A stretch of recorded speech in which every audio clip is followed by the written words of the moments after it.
Hello everyone, welcome to Let's Crack UPSC CSE, the largest YouTube platform for civil service preparation. My name is Pratik Nayak and मैं आपका फिर से welcome करता हूँ यहाँ पे और हमारी सेशन का कंटिन्यूएशन करते हैं जो हमने पिछले क्लासेस के अंदर शुरू किया था, that is the NCERT series, है ना। आप लोगों ने बहुत ही अच्छा रिस्पॉन्स दिया and it gives us immense pleasure कि हम आपके साथ हाई क्वालिटी ऑफ लर्निंग और डिस्कशन शेयर कर पाए।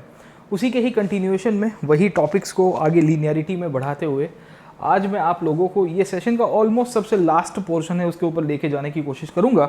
लास्ट पोर्शन इसके लिए मैं बता रहा हूँ क्योंकि इसके बाद तात्कालिक रूप से ये जो चैप्टर है NCERT के अंदर ख़त्म हो रहा है सर, ठीक है ना। लास्ट पोर्शन इसके हिसाब से मैं कह रहा हूँ क्योंकि आफ्टर दिस थिंग ये चैप्टर यहाँ NCERT में ख़त्म हो जाएगा। उसके बाद जो है वो मेनली इनफैक्ट आप हमारे प्लस कोर्सेज़ के ऊपर आओगे तो और भी डिस्कशंस करेंगे। खैर मैं आपको एक दो क्वेश्चंस भी सॉल्व कराने की कोशिश करूंगा जो NCERT में दिए हुए हैं सर, ठीक है ना। तो आप पिछले क्लासेस को याद करिए and try to remember the chronology of the previous sessions that we were discussing. And अगर आपको क्रोनोलॉजी को याद होगा तो हमने आपको इसके बारे में ऑलरेडी पढ़ा दिया है कि कैसे इंडस सिविलाइजेशन के अंतर्गत शुरुआत होती है। और इंडस सिविलाइजेशन की जब हम लोग बात करेंगे ओवरऑल पिक्चर में, मैक्रो पिक्चर के अंतर्गत, तो हमने ऑलरेडी इसके अंदर से बहुत सारे टॉपिक्स को डिस्कस किए, इसके फीचर्स को डिस्कस किया है, हमने आपको इसके टाउन प्लानिंग के बारे में पढ़ा दिया है। इनफैक्ट मैंने आपको इसकी ओरिजिन और डिस्कवरी के बारे में भी पढ़ाया हुआ है। मैंने आपको ये भी बताया था कि इसकी शुरुआत कैसे होती है, किस हिसाब से इसका डेवलपमेंट होने की शुरुआत हुई। हमने इनकी फूड के बारे में भी देखा था, हमने इनकी सोसाइटी के बारे में भी पिछले क्लास के अंदर देखने की कोशिश की थी। और साथ साथ अगर आप याद करोगे तो मैंने आपको यहाँ पे ये भी समझाने की कोशिश की थी कि इनका एग्रीकल्चर कैसे चलता है सर, ठीक है। इंडस सिविलाइजेशन के अंतर्गत जब हम लोग ने आखिर के लेक्चर्स को देखने की शुरुआत की थी तो हमने इनकी आर्ट एंड क्राफ्ट के बारे में भी डिस्कस किया था और साथों साथ मैंने आपके यहाँ पे इकोनॉमिक कंडीशंस के बारे में भी आपको बताया था सर, है ना। और इकोनॉमिक के कंडीशंस के बेसिस के ऊपर हमने काफ़ी सारे जजमेंट बनाए थे। हमने आपको बताया था कि किन किन परिस्थितियों में ये लोग ने अपनी शासन व्यवस्था चलाई होगी, किन परिस्थितियों के अंतर्गत इंडस सिविलाइजेशन के जो लोग हैं अपना जीवन चलाते थे सर, अर्थव्यवस्था के रूप में सर, ठीक है। उसके साथ साथ अगर आप पिछले क्लासेस को और याद करिए तो लास्ट दो क्लास के अंदर मैंने आपको इनकी पॉलिटिकल कंडीशंस के बारे में भी बताया था सर, है ना। और मैंने आपको बताया था कि यहाँ पे राजा था कि नहीं था, राजा था तो किस प्रकार की शासन व्यवस्था चलती थी, और राजा के साथ साथ हमने लास्ट क्लास के अंदर देखने की कोशिश की थी कि इनका डिक्लाइन कैसे हुआ, इनका एंड कैसे होता है सर, ठीक है ना। और इनफैक्ट हमने एंड और डिक्लाइन के अंतर्गत समझने की कोशिश की थी कि जो थियरीज़ अलग अलग निकल के आई है कि हड़प्पा सभ्यता की जो थियरीज़ है वो किस तरह से आगे चलती है, वो भी मैंने आपको बताया था सर, ठीक है ना। तो मोटे मोटे तौर के ऊपर अगर आप समझने की कोशिश करेंगे तो मैंने आपको सिंधु सभ्यता के अंदर में जो NCERT के अंदर डिस्कशन है उसको अच्छा कॉम्प्रिहेंसिवली करवाया है सर, ठीक है। आज हम लोग जो इनफैक्ट डिस्कस करेंगे वो है सम अनरिमेन्ड आंसर्स, और मैं कहूँगा unanswered questions which are actually belonging to the Indus civilisation sir, ठीक है। तो आज हमारा जो टॉपिक है वहाँ पे हम लोग ये समझने की कोशिश करेंगे कि कुछ ऐसे प्रश्न हैं सर, है ना, समझे कि नहीं समझे।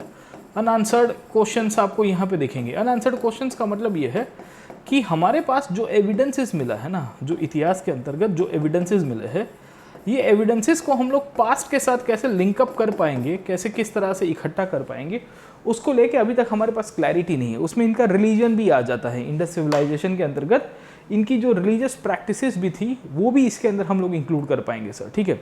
सो ये लास्ट पोर्शन है हमारे टॉपिक्स का। This will be the last portion of the sessions that we are conducting for this chapter, है ना। उसके बाद हम लोग नेक्स्ट चैप्टर में चले जाएंगे जो मूलतः से वैदिक एज और फिर महाजनपद के फॉर्मेशन के साथ और भी चीज़ों के बारे में डिस्कशन करता है सर, ठीक है ना। तो आगे चलते हैं। आपके लिए दो इंपॉर्टेंट अनाउंसमेंट करने की कोशिश करूँगा।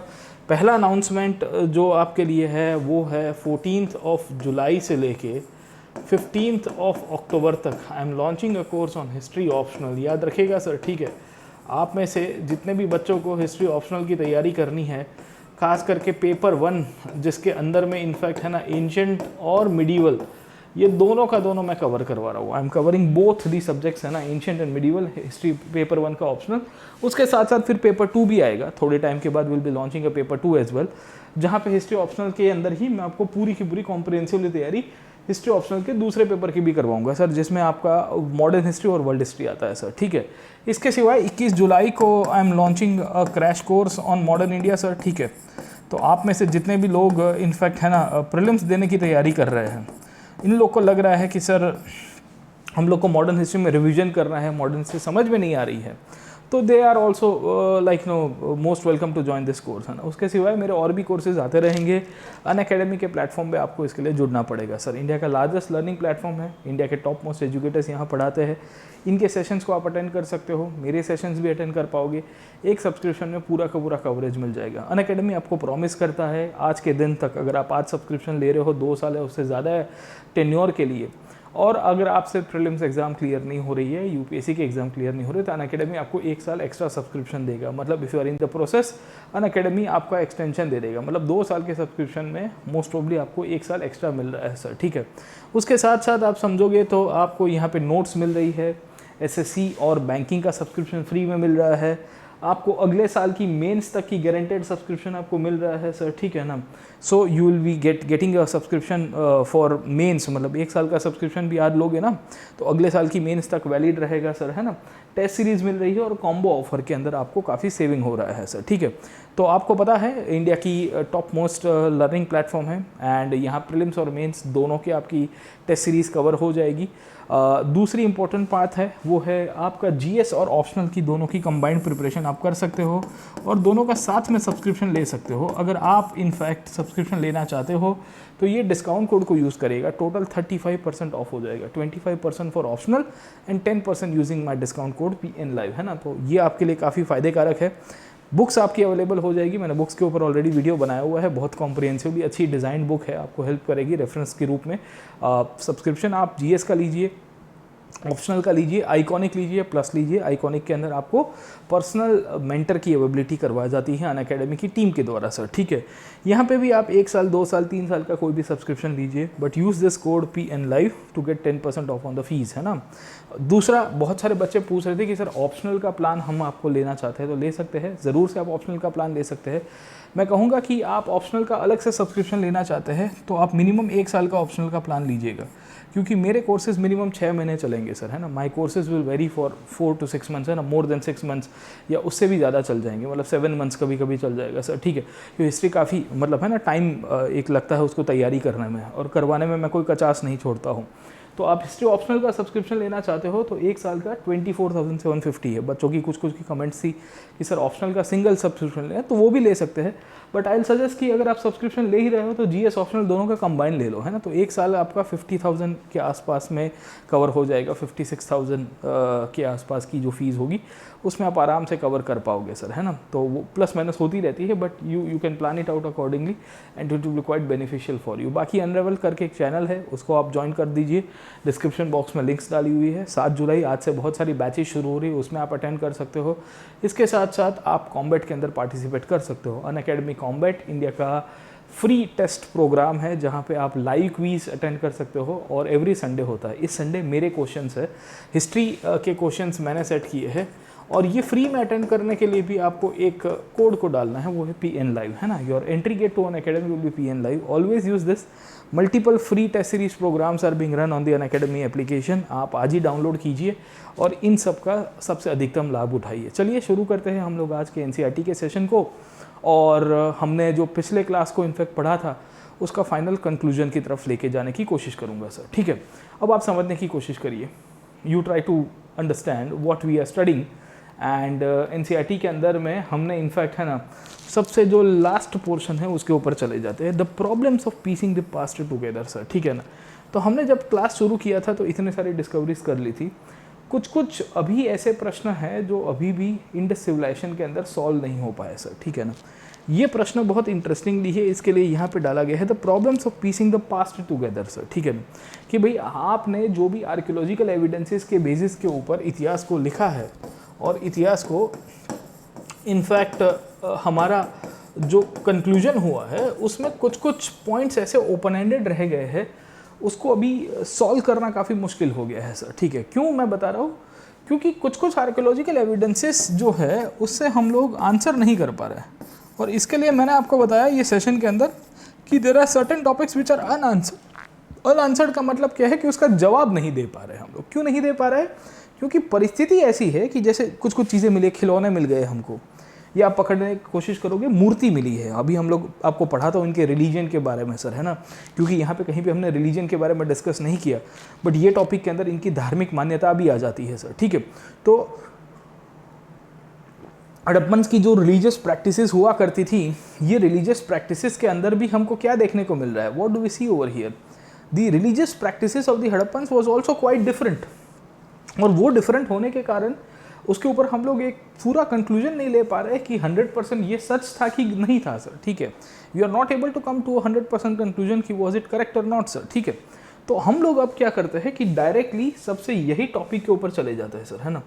सो will be going to that topic directly only, so that it becomes easy for us to comprehend and हम उसको समझने के लिए भी अच्छी तरह से उसको कर पाएंगे सर, ठीक है ना। So let's go to that topic, है ना। हम लोग ने इनफैक्ट पिछले क्लासेस के अंदर डिस्कस किया था, ये सब सेशंस को ऑलरेडी चर्चा में ले लिए हैं। अब हम लोग यहाँ पे सबसे आखिर का जो पोर्शन है, the problems of piecing the past together sir, ठीक है ना, कि किस तरह से हड़प्पीय सभ्यता को इकट्ठा किया जा सकता है और उसमें क्या क्या प्रॉब्लम्स है उसके ऊपर चले जाते हैं। जस्ट अ सेकेंड, यहाँ पे थे सर, यस, चलिए सर, ठीक है ना। So let's start this session today and let's discuss कि हड़प्पा के अंदर जो ऐतिहासिक रूप से हमको जो चीज़ें मिली हैं वो चीज़ों के अंदर क्या क्या प्रॉब्लम्स है सर, ठीक है, और उसके ऊपर 100% कंक्लूजन क्यों नहीं लगा सकते, उसके ऊपर थोड़ी बहुत डिस्कस करते हैं सर, गेटिंग माय पॉइंट, है ना। अब आप याद करिए कि हड़प्पीय सभ्यता के अंतर्गत कहाँ कहाँ प्रॉब्लम्स आ रहे हैं इतिहास को समझने को लेके सर, ठीक है, हिस्टोरिकल इम्प्लीकेशंस को लेके, क्योंकि इतिहास में क्या है कि स्रोत का सबसे बड़ा महत्व होता है। In history the source is the major, I would say, player where we interpret certain things, है ना। इतिहास को समझने के लिए, इतिहास को लिखने के लिए, इतिहास को पढ़ने के लिए भी उसके सोर्सेज की ऑथेंटिसिटी बहुत ज़रूरी है सर, ठीक है। हड़प्पा में क्या हो रहा है कि we are not able to get the script, है ना, समझे कि नहीं समझे, ओके।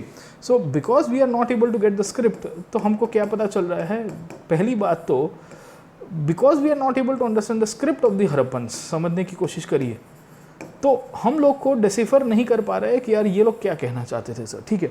अच्छा, एक स्क्रिप्ट से प्रश्न आया, एक स्टूडेंट ने क्वेश्चन किया था कि सर आपने तो बताया था कि ये जो मेलुहा करके जो जगह है ये हड़प्पन्स के लिए यूज़ हुई थी, हड़प्पन्स की तो लिपि हमें पता ही नहीं है सर, ठीक है। देखिए, the term Meluha was used by Mesopotamians, याद रखिएगा, ये हड़प्पन्स ने अपने लिए यूज़ नहीं किया था, this term was used by the Mesopotamians. और मेसोपोटेमिया की जो लिटरेचर है, मेसोपोटेमियन लिटरेचर जो है वो इनफैक्ट डेसिफर हो चुका है। मेसोपोटेमिया का जो लिटरेचर है दैट हैज़ बिन डेसिफर्ड। तो हमको ये कैसे पता चला कि मेलुहा जो शब्द है ये हड़प्पन्स के लिए यूज़ किया गया था, तो ये मेसोपोटेमियंस ने लिखा था सर, हमने नहीं लिखा था। हड़प्पन्स की स्क्रिप्ट तो हमको पता ही नहीं है सर, ठीक है। तो एक स्टूडेंट का मैसेज था, कमेंट सेक्शन के अंदर मैं देख रहा था, तो इसमें एक स्टूडेंट ने लिखा है कि सर आप तो कह रहे थे कि हड़प्पन्स की स्क्रिप्ट पता नहीं है, तो ये मेलुहा शब्द का हमको कैसे नॉलेज मिला कि हड़प्पन्स मेलुहा ही थे। तो बेसिकली हड़प्पन्स खुद के लिए तो लिख के गए थे, but we are not able to understand that, है ना। बट ये मेसोपोटेमियंस ने उनके लिए ये टर्म यूज़ किया था सर, ठीक है ना। तो इससे आपको पिक्चर क्लियर हो जाता है कि हड़प्पन्स खुद तो कुछ लिखे होंगे तो भी हमको पता नहीं है। इनफैक्ट ये जो जितने भी शब्द हैं ना, दिलमून करके हमने पढ़ा था, याद आया कि नहीं आया, या मगन करके एक शब्द मैंने आपको बताया सर, ठीक है, या आप पकड़ने की कोशिश करिए, आपको ये मेलुहा शब्द है, ये सब मेसोपोटेमिया के लिटरेचर में ही मिले हैं, हमको हड़प्पन लिटरेचर में ये सब शब्द नहीं मिले। We are not able to actually see कि this words were actually found in the Harappan literature, है ना, because Harappan literature might have been compiled on the scripts but the scripts are not deciphered, है ना, समझे कि नहीं समझे। तो हड़प्पन्स के साथ प्रॉब्लम क्या हो रहा है सर, ठीक है। पहला अनआंसर्ड क्वेश्चन हड़प्पन लिटरेचर के अंदर उभर से आ रहा है कि हड़प्पा की जो स्क्रिप्ट है वो स्क्रिप्ट इनफैक्ट हम लोग डिसिफर नहीं कर पा रहे हैं सर, ठीक है। और स्क्रिप्ट डेसिफर नहीं कर पा रहे हैं, इसके लिए we are not able to come to a conclusion कि ये 100% सही हमने इसका एजम्पशन लगाया है कि नहीं लगाया है सर, ठीक है। अब जैसे कि आप देखने की कोशिश करिए, हमने सील्स को देखा था पिछले क्लास के अंदर, याद आया कि नहीं आया आपको सर, ठीक है ना। सो इन द प्रीवियस सेशंस मैंने आपको ये सील्स के बारे में पढ़ाया था, याद आया आपको। अब हमने सील्स के ऊपर से एजम्पशन लगवा दिया सर, ठीक है, हमने सील्स के ऊपर से हिस्ट्री का कंस्ट्रक्शन करवा दिया, हमने कहा कि ये शिवजी है सर, ठीक है। माइट बी अ पॉसिबिलिटी कि he might be someone else, ये उनके राजा हो सकते हैं उस टाइम के अंदर सर, गेटिंग माय पॉइंट और नॉट, है ना। दूसरी उनकी जो स्क्रिप्ट है वो स्क्रिप्ट हम लोग डेसिफर नहीं कर पा रहे हैं, बिकॉज स्क्रिप्ट डेसिफर नहीं कर पा रहे हैं तो we are not able to come to a conclusion sir, getting my point, समझे कि नहीं समझे। तो इशू क्या हो रहा है, प्रॉब्लम क्या हो रहा है, हड़प्पन्स को जब हम लोग मोटे मोटे तौर के ऊपर समझते हैं तो हमको एक चीज़ बहुत क्लियर कट दिख रही है कि यार उनके यहाँ पे जो सील्स है, स्क्रिप्ट का डेवलपमेंट है, वो अच्छी तरह से हम उसको हाईलाइट नहीं करवा पा रहे सर, ठीक है।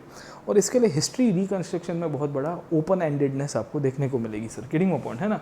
तो ये चैप्टर यही बात करने की कोशिश करता है कि यार ये जो हड़प्पन लिटरेचर है, ये हड़प्पन हिस्ट्री जो है सर, उसमें हमारे पास मटेरियल एविडेंसेस बहुत सारे हैं, और ये मटेरियल एविडेंसेस के बेसिस के ऊपर से we are able to reconstruct the Harappan way of life, कि हड़प्पन्स क्या खाते होंगे, क्या पीते होंगे। हमने पिछले क्लासेस में ऑलरेडी मोटा मोटा पढ़ा हुआ है।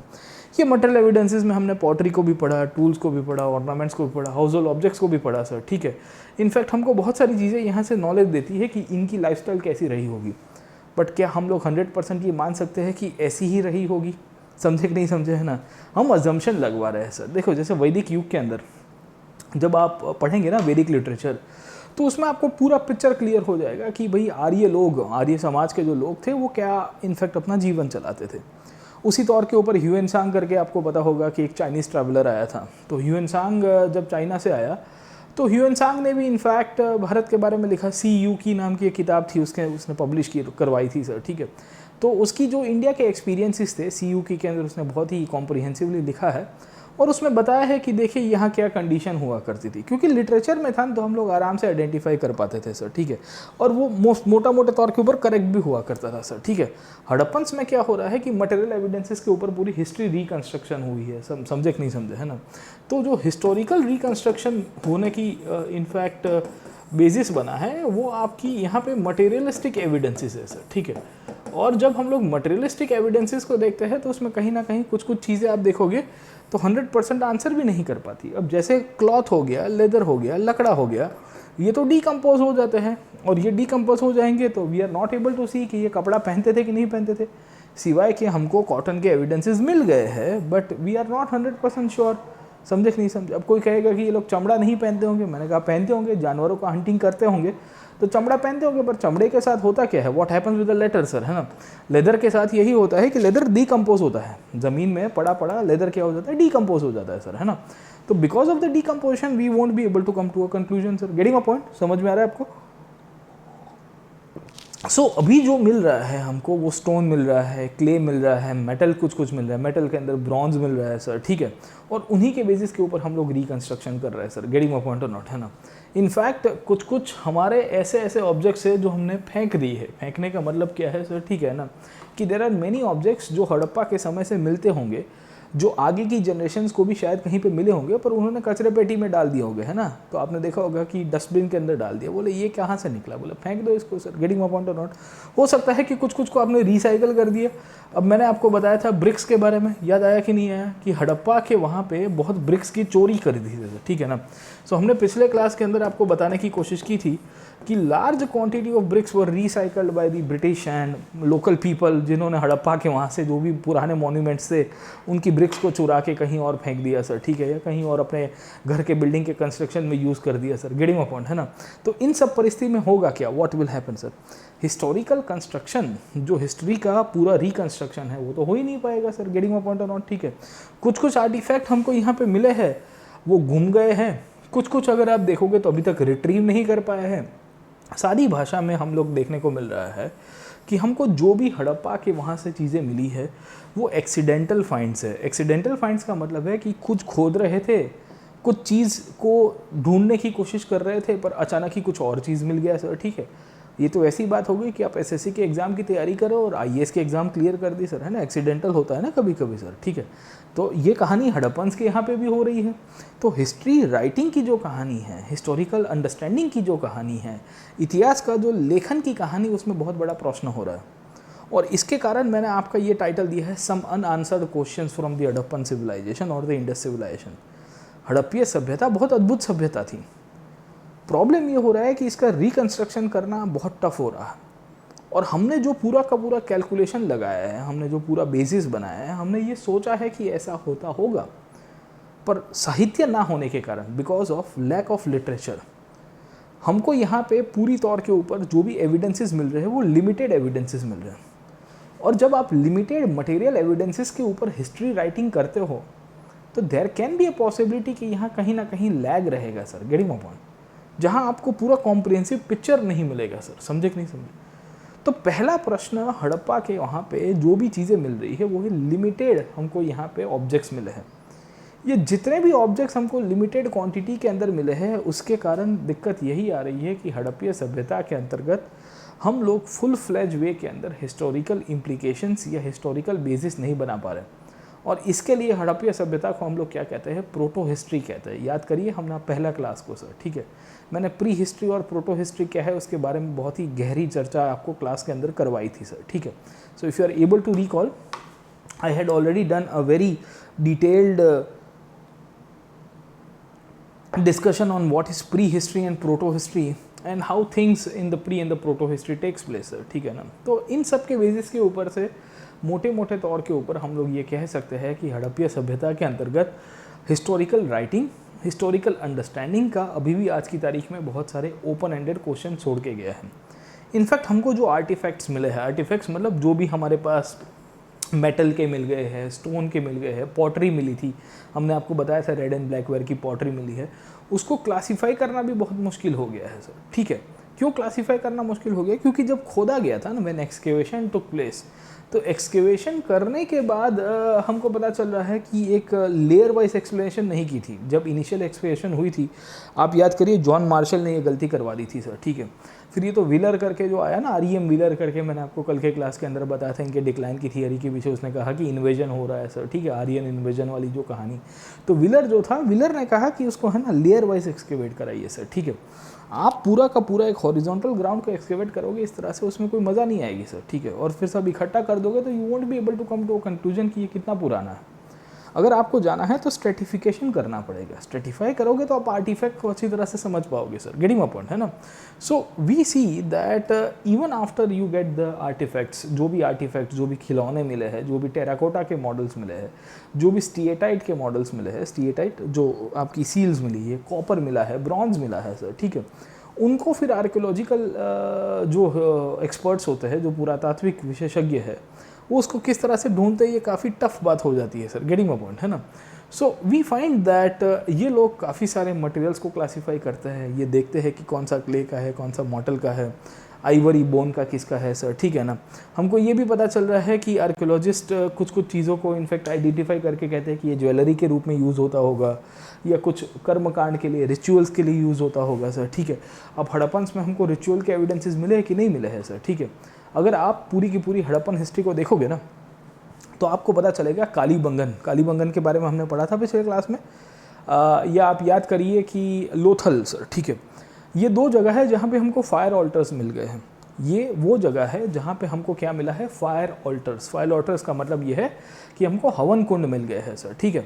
तो ये चीज़ भी दर्शाती है कि हड़प्पन्स के यहाँ पे जिस प्रकार का डेवलपमेंट हो रहा था, उसमें कुछ ना कुछ रिचुअल्स के भी एविडेंसेस हमको मिल जाते हैं सर, गेटिंग माय पॉइंट, है ना। इनफैक्ट हिस्टोरियंस ने अलग अलग प्रकार के फंक्शंस के आधारित आर्टिफैक्ट्स को क्लासीफाई किया और कहा कि ये किस हिसाब से रिजेंबल करता है सर, ठीक है।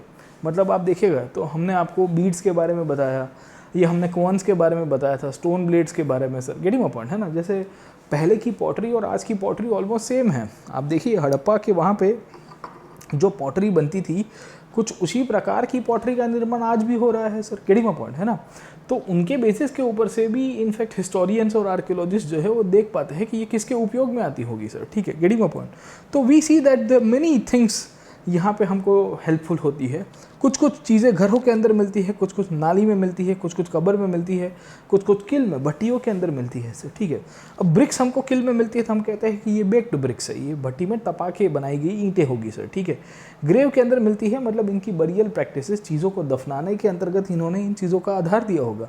ड्रेन के अंदर हमको पॉटरी मिली है। इनफैक्ट हड़प्पा की एक पॉटरी आपको दिखेगी, परफोरेटेड पॉटरी सर, ठीक है। आपको कैसी पॉटरी दिख रही है, आप देख के बहुत हैरान हो जाओगे कि एक नाली चल रही है, एक ड्रेन चल रही है, और उसके इस साइड में आपको एक पॉटरी दिखेगी सर, है ना।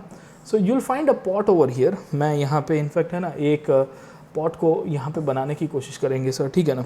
सो यू विल फाइंड कि एक पतली सी ड्रेन चल रही है, ड्रेन के इस साइड में यहाँ पे समवेयर ओवर हियर सर, ठीक है ना। जैसे यहाँ से आपकी एंट्री हो रही है ड्रेन की सर, ठीक है, समवेयर ओवर हियर यहाँ पे एक पॉटरी, इन्होंने पॉट लगवा दिया है सर, है ना।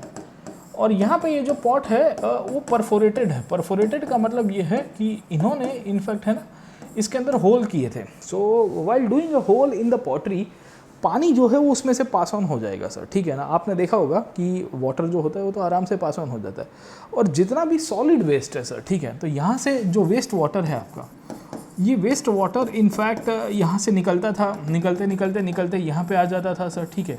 And this is the place exactly जहाँ पे इन्होंने पॉटरी को रखा था, परफोरेटेड पॉटरी थी, जहाँ से पानी तो आगे निकल जाएगा सर, है ना, पानी तो आगे निकल जाएगा, but what do we see, the waste water sir, है ना, वो जो वेस्ट है, सॉलिड वेस्ट है खास करके, वो रुक जाएगा यहाँ पे सर, ठीक है।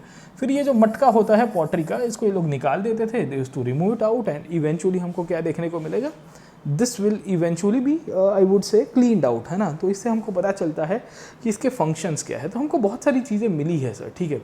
We find multiple I would say artefacts, जिसको हमने क्लासीफाई किया है based on the historical understanding, based on their functions, based on the place that they were found, based on the type of material that they was found sir, ठीक है ना। तो बहुत सारी चीज़ें हम लोग हिस्ट्री के रिकन्स्ट्रक्शन में यूज़ करते हैं सर, ठीक है, क्योंकि हड़प्पा को रिकन्स्ट्रक्ट करना बहुत टफ था।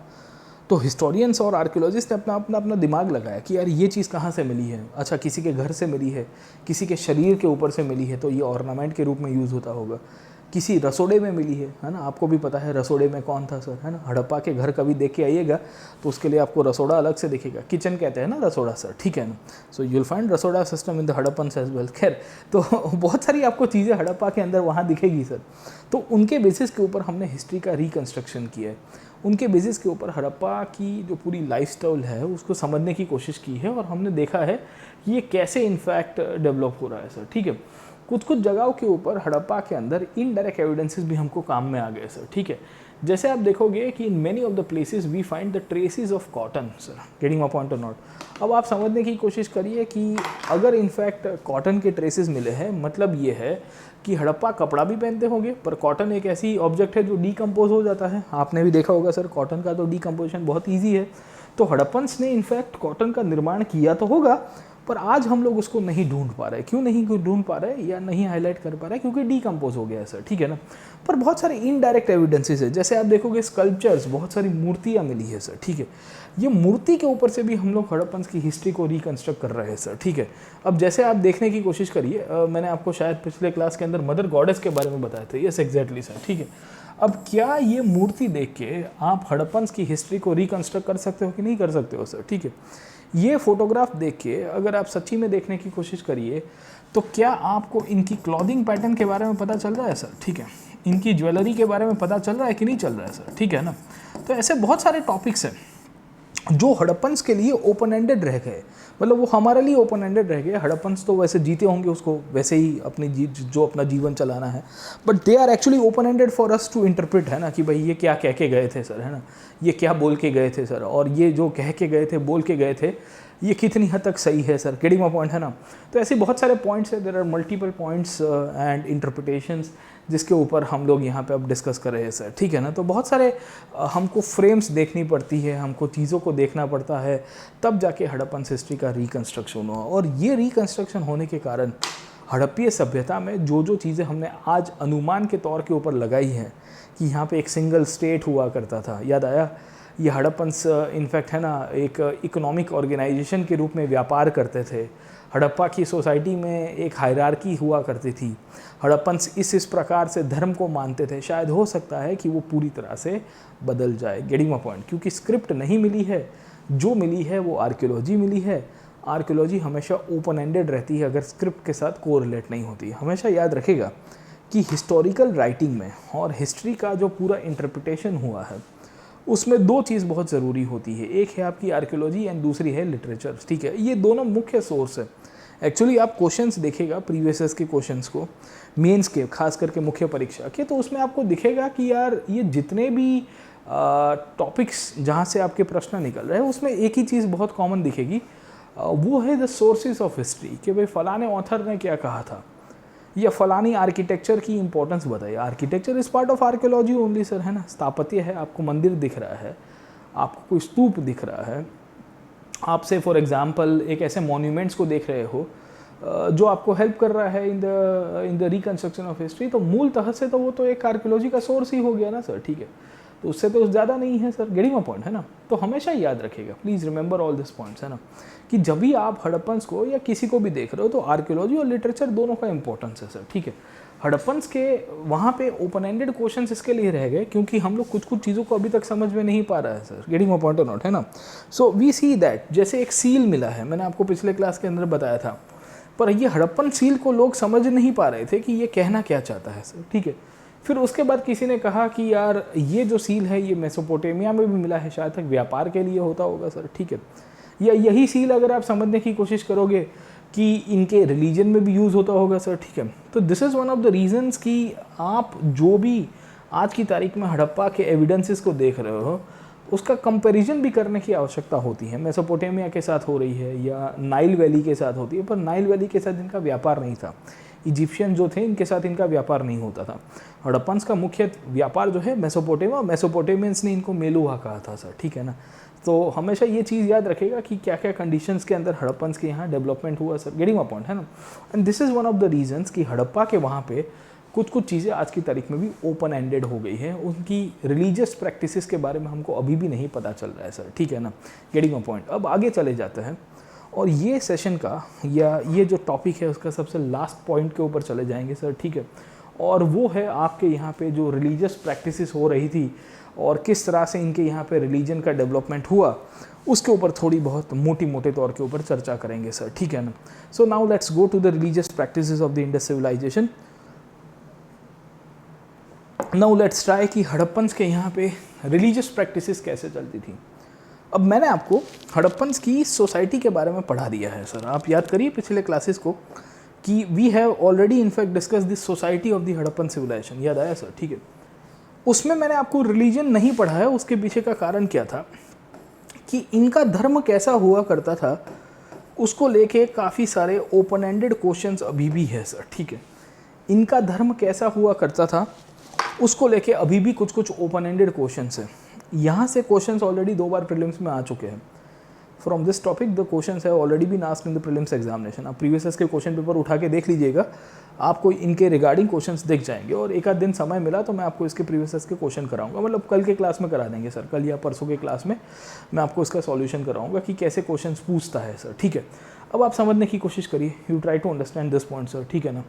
जब हम लोग इंडस सिविलाइजेशन की बात करते हैं उसमें इनका धर्म क्या था, इनकी धर्म किस तरह से होती थी, क्या ये मूर्ति पूजा करते थे, क्या ये आइडल वर्शिपर्स थे, क्या ये नॉन आइडल मतलब निराकार भगवान को मानते थे। हाँ, निराकार एक रूप है सर, ठीक है। आप देखने की कोशिश करिए कि बहुत लोग कहते हैं कि वैदिक युग में निराकार भक्ति थी सर, ठीक है। पर वैदिक युग के अंदर ही अगर आप पूरा का पूरा उसका सार देखोगे, when you will see the whole message from the Vedic literature, तो वहाँ पे निराकार प्लस मैं कहूँगा कि आपकी जो सगुण भक्ति है या साकार भक्ति है वो भी होती थी सर, ठीक है। ऐसा नहीं है, पर वो बाद में थोड़ी डेवलप हुई। जैसे लोग कहते हैं कि भगवान निराकार ही होते हैं, ऐसा नहीं है सर, ठीक है। जैसे कृष्ण का आप एग्जाम्पल ले लीजिए सर, ठीक है। कृष्ण का एग्जाम्पल यही है कि कृष्ण कहते हैं ना कि he is omnipotent and he is omni present, समझे, ही इज़ ओमनिशिएंट सर, है ना, वो सब जगह पे है, वो सर्वगुण संपन्न है सर, ठीक है। सत्यम भी है, शिव भी है और सुंदर भी है सर, ठीक है। तो आपको सत्यम शिवम सुंदरम इस प्रकार की गॉड की डेफिनेशन दिखती है ना सर, ठीक। या आपको ओमनी प्रेजेंट दिखेंगे, वो सब जगह पे है, वो सब जगह पे है तो अलग अलग रूप में है, कहीं पे वो निराकार है, कहीं पे वो आकार है सर, ठीक है। तो हड़प्पन्स के अंदर भी आपको ऐसी कहानी दिखेगी। इन the Harappans also you will find the same kind of story. उनके रिलीजियस प्रैक्टिसेस को लेके अभी तक क्वेश्चन सॉल्व नहीं हो पाया। इनका धर्म कैसा हुआ करता था उसको लेके अभी तक क्लैरिटी नहीं आई है, और इसके लिए हम लोग ने इसको सबसे लास्ट में रखा है। समझ में आ रहा है आपको सर? आगे के क्लासेस में मैंने आपको इतने सारे टॉपिक्स पढ़ाए पर रिलीजन को छोड़ दिया। एक आध बच्चे का कमेंट के अंदर सेशन के अंदर क्वेश्चन आया था कि सर इनका धर्म कैसा हुआ करता था सर, ठीक है, इनकी धार्मिक मान्यता कैसी हुआ करती थी। आपने इनकी धर्म के बारे में हमको नहीं बताया। मैंने कहा कि रुकिए तो सर, चैप्टर खत्म होते होते आपके रिलीजन के ऊपर भी आ जाऊंगा। When the chapter will be ending I will be discussing on the religious aspects of the Harappan sir, ठीक है। अब आप देखने की कोशिश करिए कि हड़प्पा के वहाँ पे रिलीजन में प्रॉब्लम क्या हो रहा है। The problem is regarding interpretation. वैदिक युग में हमको 100% क्लियरेंस है कि इनके रिलीजियस प्रैक्टिसेस के अंदर रिचुअल्स यानी कि हवन होते थे, कर्मकांड होते थे। वैदिक युग में, in the Vedic age, we have also have got the evidence that the Vedic people used to perform various rituals like अश्वमेघ, राजसूय, या आप पकड़ने की कोशिश करिए, वाजपेय, समझ में आ रहा है आपको, उपनयन, हाँ, उसके बाद 16 संस्कार का पूरा डेवलपमेंट हुआ, आश्रम प्रथा का निर्माण हुआ। क्यों? क्योंकि हमको 100% कन्फर्मेशन है बेस्ड ऑन द लिटरेचर। वैदिक युग में भगवान कौन थे वो भी हमको पता है। पहले का जो प्रारंभिक वैदिक काल है, that is known as the early Vedic age, we know that who was the god, है ना, who was worshipped by the Aryans. Indra was worshipped. And in the later Vedic age we come to know about the importance of Vishnu getting prominent, sir, है ना, getting upon. तो कैसे transition हो रहा है, how the transition is taking place, we know that. Harappans में we are not able to come to a conclusion. Why we are not able to come to a conclusion? Because the evidences and the archaeological evidences that we have got, they are very much open ended. Open ended का मतलब क्या है कि हड़प्पा के यहाँ पे जितने भी हमको आर्कियोलॉजिकल एविडेंसेस मिले वो इनफैक्ट हम लोगों को कुछ अलग अलग चीज़ों को दर्शाता है, सर, ठीक है। तो इनके रिलीजन कैसा हुआ करता था उसको लेके 2-3 प्रकार की बातें होती रहती है, सर, ठीक है। पहली बात है हड़प्पन्स की रिलीजन को लेके होती रहती है कि ये लोग मूर्ति पूजा करते थे, सर, ठीक है। ये लोग आइडल वर्शिप किया करते थे, सर, ठीक है। Getting my point. ये मूर्ति पूजा का एग्जाम्पल इनको कुछ कुछ जगहों के ऊपर मिला जहाँ पे टेराकोटा की मूर्तियाँ मिली हैं। टेराकोटा समझ में आता है आपको, सर, ठीक है। फायर बेक क्ले, टेराकोटा एक मटेरियल है, चिकनी मिट्टी से बनता है, थोड़ा गर्म करके उसको जमा दिया जाता है, सर। टेराकोटा की मूर्तियाँ मिली हैं। टेराकोटा की एक मूर्ति मिली है जिसे हिस्टोरियंस और आर्कियोलॉजिस्ट कहते हैं मदर गॉडेस। और काफ़ी लोगों का मानना है कि ये जो मदर गॉडेस है ये उनकी इनफैक्ट जननी हुआ करती थी। जननी मतलब जो जन्म देते हैं, सर, ठीक है। हड़प्पन्स के यहाँ पे भी हमको ये मदर गॉडेस के एविडेंसेस मिल रहे हैं। काफ़ी हिस्टोरियंस का, आर्कियोलॉजिस्ट का मानना है कि ये उनको पूजते थे। दिक्कत ये है कि हर जगह के ऊपर आपको ये मदर गॉडेस की मूर्तियाँ नहीं मिलती हैं। Not in each and every place we get the same kind of mother goddess images. समझ में आ रहा है कि नहीं आ रहा है आपको, सर, ठीक है।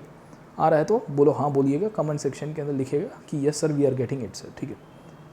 दूसरी कुछ कुछ जगहों के ऊपर आपको सील्स मिले हैं। याद रखिए सर, ये सील्स के अंदर मैंने आपको बताया था कि ये लोग प्रोटोशिवा को पूजते थे। प्रोटोशिवा मतलब पशुपति। आपको पता होगा कि शिवजी के साथ लिंकअप करके एक पूरा संप्रदाय डेवलप हुआ है जिसका नाम है पशुपात संप्रदाय, द सेक्ट कॉल्ड एज पशुपात। पशुओं का पति, समझ में आ रहा है, सर। आदि योगी, योगिक काल से निर्माण हो उसके भी पहले, महायोगी, समझ में आ रहा है, हाँ, भैरव, महादेव, देवों के देव, सर, कितने सारे नाम हैं। तो एक नाम आपको पशुपति दिखेगा, सर। ये पशुपति क्यों दिख रहा है? क्योंकि जो संप्रदाय है ना पशुपात, द सेक्ट कॉल्ड एज पशुपात, इसके फाउंडर हुआ करते थे लकुलिश। ये लकुलिश करीबन पकड़ के चलिए 2nd सेंचुरी के आसपास के पीरियड के समय के थे। और लकुलिश जी के लिए कहा जाता हो शिव जी के अवतार थे। और पशु, खास करके कैटल्स मतलब जो भी आपके जानवर है, खास करके मिल्चिंग एनिमल्स है, उसका मेन ध्यान रखने वाले थे। और ओवरऑल जितनी भी आपकी इनफैक्ट है ना डेवलपमेंट थी सोसाइटी के अंदर, एनिमल किंगडम के अंदर, उसके भी वो नाथ थे। इसके लिए पशुपति कहा गया। एक सील मिला है हड़प्पन की बहुत सारी जगहों के अंदर जहाँ पे एक योगिक मुद्रा के अंदर एक भगवान को या एक व्यक्ति को बिठाया गया है। So you might find a seal called as the Pashupati seal where a person is actually sitting in the yogic mudra. There are 3 faces. और आपको भी पता है कि ये तीनों के तीनों फेसेस लोग कहते हैं कि ये तो शिव जी के ही है, क्योंकि शिव जी को त्रिमूर्ति के साथ भी लोग जोड़ते हैं, सर। महेश मूर्ति आपको पता होगा, एक भैरव का अवतार है, काल भैरव का अवतार, जहाँ रौद्र अवतार में शिव जी दिखते हैं। एक अवतार अगर आप शिव जी का देखोगे तो आपको मिक्स्ड दिखेगा, अर्धनारेश्वर रूप दिखेगा पार्वती के साथ, सर, ठीक है। और एक अवतार में शिव जी अपने नॉर्मल फेस के अंदर है, सर। यहाँ पे भी 3 चेहरे वाले एक इंसान योग करते हुए दिख रहा है। योग मतलब अपनी जो एक आसन है, आसन के अंदर बैठे हुए लोग कह रहे हैं कि हड़प्पन्स इनको मानते थे इनके भगवान के रूप में सर, ठीक है। तो रिलीजन के अंदर गॉड का कंसेप्ट बहुत ही इनके यहाँ पे इम्पोर्टेंट था, ये हिस्टोरियंस का बहुत मानना है। ये गॉड को भी मानते थे और गॉडेस को भी मानते थे, मतलब ये देवों को भी मानते थे और देवियों को भी मानते थे। इन चीज़ों के ऊपर भी काफ़ी सारे हिस्टोरियंस का मानना है कि भाई ये यहाँ की राइट कंडीशन हो सकती है। This can be the right and the ideal conditions of the Indus civilization. Getting my point, समझ में आ रहा है सब लोग को। और इन्हीं के बेसिस के ऊपर से आप देखिएगा तो पूरी हड़प्पा सभ्यता के धर्म के बारे में भी हाईलाइट किया गया है सर। सील्स के ऊपर, गॉड्स गॉडेसेस के ऊपर, आइडल वर्शिप के ऊपर। कुछ लोगों का मानना है कि इनके यहाँ पे रिचुअल्स होते थे और हमको फायर ऑल्टर्स के एविडेंसेस मिले। फायर ऑल्टर्स का मतलब आप देखोगे तो हवन कुंड कहते हैं, खास करके लोथल के अंदर और कालीबंगन के अंदर। कहाँ पे? लोथल के अंदर और कालीबंगन के अंदर, ये दोनों जगह के ऊपर हमको हवन कुंड मिले। तो there are many people are of the opinion कि ये तो अग्नि पूजक हुआ करते थे। हवन कुंड का मिलना घरों के अंदर से, कुछ पब्लिक प्लेसेस के ऊपर से, ये चीज़ क्या दर्शाता है? ये चीज़ दर्शाता है कि ये तो अग्नि पूजक थे, अग्निहोत्री हुआ करते थे। वैदिक युग में आपको एक अग्निहोत्री टर्म दिखेगी सर, ठीक है। सो ये भी इसके साथ जोड़ने की कोशिश की जा रही है। किसी ने कहा कि भाई ये लोग तो नेचर वर्शिपर्स थे और नेचर वर्शिप के अंतर्गत ये प्राकृतिक पूजक हुआ करते थे। मतलब हो सकता है कि इन्होंने इनफैक्ट झाड़ पान, नदी को पूजा, जैसे आज की सभ्यता भी हम लोग पूजते हैं। Even the present day civilization also worships that, है ना। हम प्रकृति पूजन नहीं करते हैं कि नहीं करते हैं, आप समझने की कोशिश करिए। बहुत अच्छी तरह से हम लोग प्रकृति पूजन का कार्य करते हैं आज के समय के दौरान भी। In fact people do worship nature, getting my point, है ना। तो किसी ने कहा कि यहाँ पे एक आइडल वर्शिप था, किसी ने कहा कि सील्स के द्वारा हम लोग कह सकते हैं कि ये पशुपति को पूजते थे। एक हिस्टोरियंस की थियरी चलती है कि ये कर्मकांड मतलब रिचुअल्स करते होंगे। एक कहा नेचर वर्शिप भी हो सकता है सर, है ना। बहुत सारी थियरीज निकल के आ रही हैं। एक चीज़ बहुत क्लियर कट है, जहाँ पे काफ़ी आर्कियोलॉजिस्ट और हिस्टोरियंस का मानना है कि इनके यहाँ पे कोई ऑर्गेनाइज्ड रिलीजन नहीं चलता था।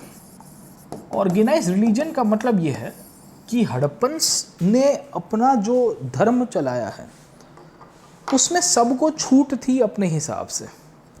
हड़प्पन्स ने जो अपना धर्म चलाया है, या जहाँ पे इनफैक्ट इन्होंने अपनी सिस्टम को डेवलप किया है, और इसके लिए बहुत हिस्टोरियंस का और आर्कियोलॉजिस्ट का मानना है कि हड़प्पीय सभ्यता कैसी हुआ करती थी। समझ में आ रहा है आपको सर, ठीक है। बहुत लोगों का मानना है कि it was secular in nature. Secular होने का मतलब क्या है? What does it mean sir? This means कि इनकी सभ्यता के अंतर्गत हम लोग ये कह सकते हैं कि कोई एक धर्म, कोई एक संप्रदाय, कोई एक विशेष भगवान का प्राधान्य नहीं दिखेगा। You will not find domination of single religion, sect और any kind of community over here sir, getting my point. And this might be the reason, इसके लिए इसको सेक्युलर कहा गया है सर हिस्ट्री के अंदर से सर, ठीक है। ये क्वेश्चन था प्रीवियस के अंदर सर। ये सेशन ख़त्म होगा, मतलब आज का, कल या परसों के अंदर मैं आपको अभी तक के इंडस वैली सिविलाइजेशन में जो प्रीवियस के क्वेश्चंस आए हैं उसको मैं करवाऊंगा। So I will be helping you out in the previous session, and मैं आपको बताऊंगा कि कहाँ से क्वेश्चन ड्राफ्ट होते हैं सर, है ना, ये सब टॉपिक्स के अंदर से सर, गेटिंग माय पॉइंट। तो this is one of the reasons कि इनके रिलीजन आस्पेक्ट को और इनके गॉड आस्पेक्ट को जब हम लोग स्टडी करते हैं तो इसमें अलग अलग इंटरप्रिटेशंस निकलते हैं। इसमें अलग अलग इंटरप्रिटेशंस निकलते हैं। इंटरप्रिटेशंस क्या निकलते हैं? पहला इंटरप्रिटेशन निकला है कि भाई इनका धर्म कैसा था, मूर्ति पूजा थी कि नहीं थी, मूर्ति पूजा थी तो किसको पूजते थे, मदर गॉडेस को पूजा करते थे या पशुपति को पूजते थे, कर्मकांड करते थे, या इनके यहाँ पे ऑर्गेनाइज रिलीजन तो नहीं था। तो इस तरह के ओपन एंडेड क्वेश्चन हड़प्पन्स हमारे लिए छोड़ के गए हैं sir, getting my point. And this is one of the reasons NCERT यहाँ पे क्या लिखता है, The problems of archaeological interpretation are perhaps most evident in the attempts to reconstruct the religious practices.